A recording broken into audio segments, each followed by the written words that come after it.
I speak in rhyme. I didn't realize that that's the way my mind happened to work until the time trauma hit me. It was my senior year of college, and I experienced a tragedy. On a second date, won't get into the history or the details or the mystery of what happened on that evening, but let's just say I was broken. I was broken, and I'm not one who is soft-spoken. And I had a meeting with one of my favorite professors, and I sat on the floor outside of her office waiting to meet with her. And she looks at me and she says, "You're late. We weren't supposed to meet today." But she saw the look on my face and invited me into her office. She said, "Something's going on with you." And I said, "I was." And she said, oh my God, and jumped into action and thought so hard about how she could help me. And she did.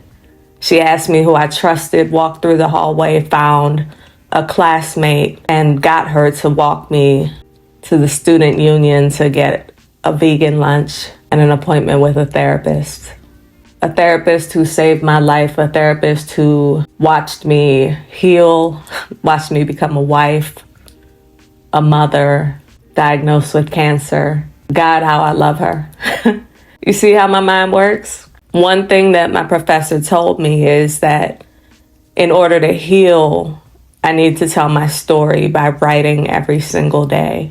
So I started writing. Back in the day, there was this website called Xanga, and it was a blog where you could read your friends' thoughts, and you had the option of making private posts. So those private posts became my diary. And as I wrote, my words became poetry.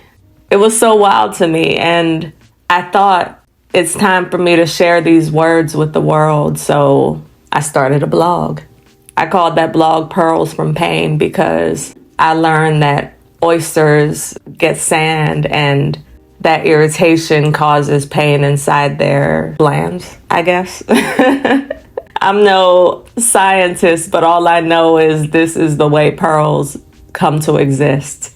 And I didn't realize at that time that I am an alchemist.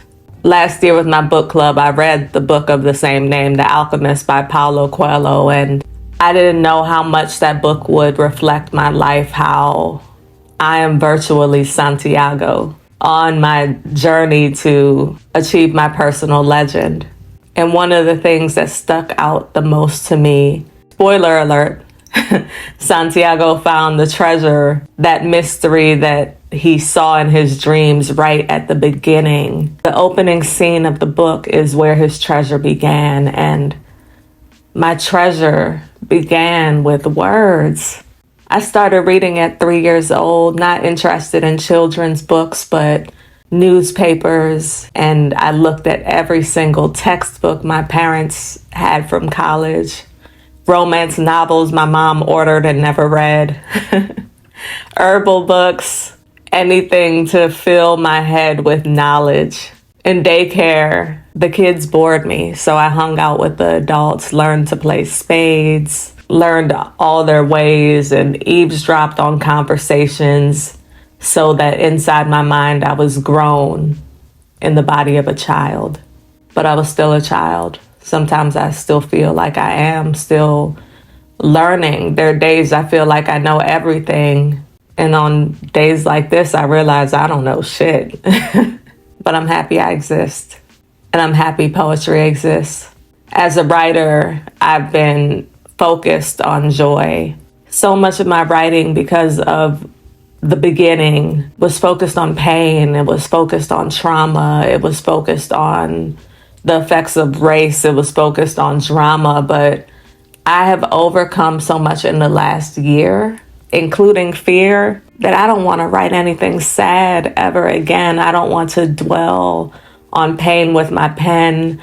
I don't want to focus on how the pain began without showing how healing can make it end.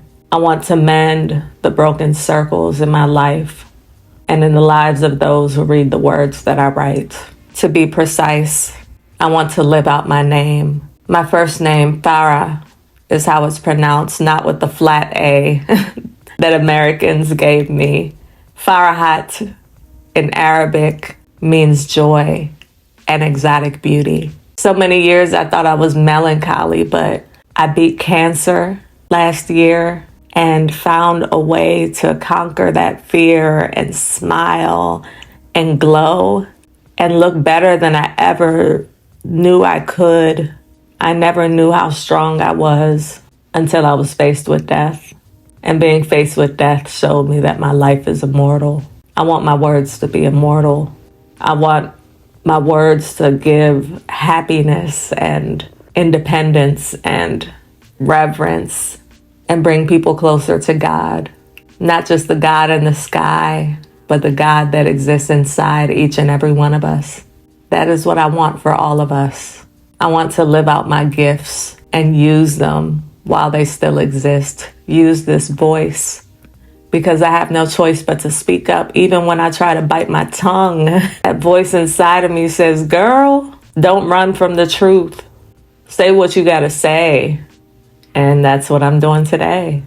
This is my first episode of Freestyle Thoughts. I hope y'all enjoy what you heard or what you saw. I plan on doing this again, writing poetry without a pen, but straight from the dome. I love hip hop.